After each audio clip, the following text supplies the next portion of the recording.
ngo barebe delimitation uko zimeze bafashe ikaramu u Rwanda bararukata ibice bimwe byari bigize u Rwanda babyomeka ku cyitwaga Zaire icyo gihe cyangwa ngo icyo gihe cyitwaga Congo ariko nyuma kiza kwitwa Zaire ubu niyo Repubulika Iharanira Demokarasi ya Congo.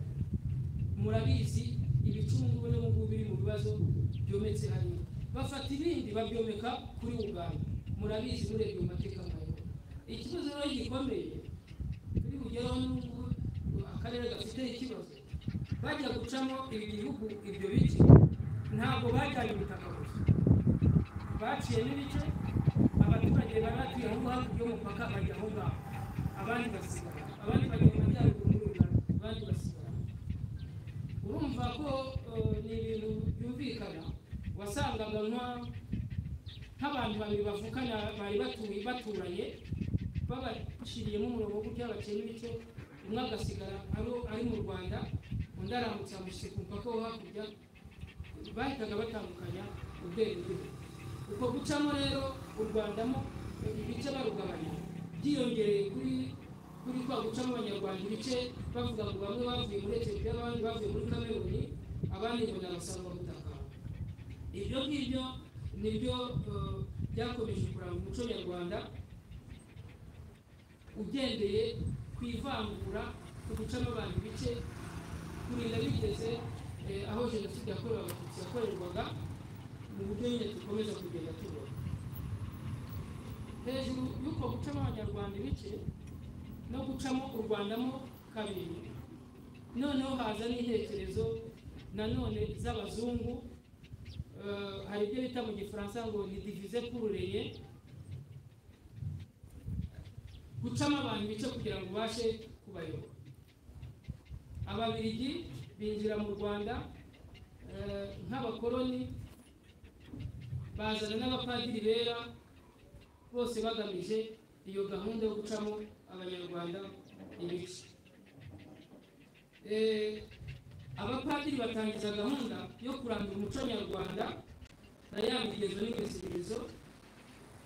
Ndibwira ko twese tuzi imvugo ivuga ngo kize yakwiye kirazira, nta kindi biba bisobanuye ni uko ibyo abazungu ibyo abapadiri bazaga bigisha abanyarwanda byaje mu by'ukuri bivanye naho za ndangagaciro ya migenzo za kirazira twari dusanzwe twitwara.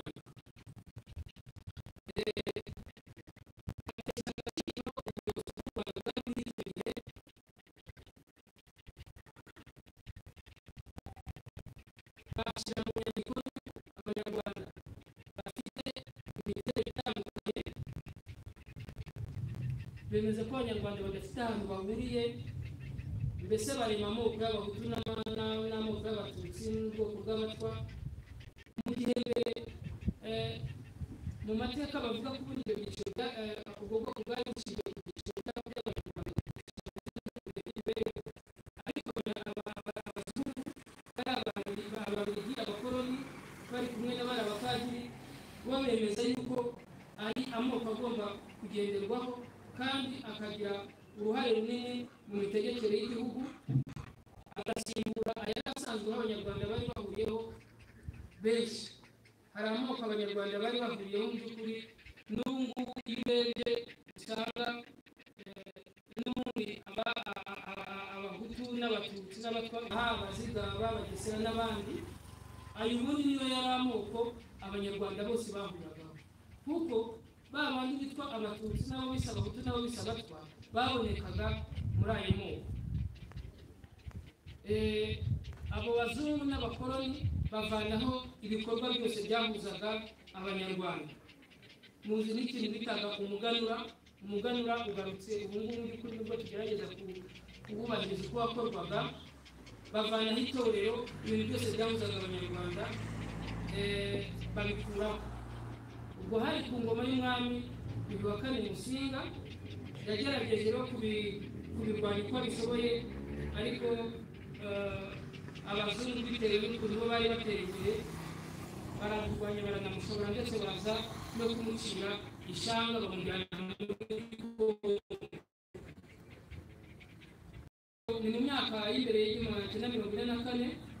Hanyuma mu mwaka w'igihumbi kimwe magana cyenda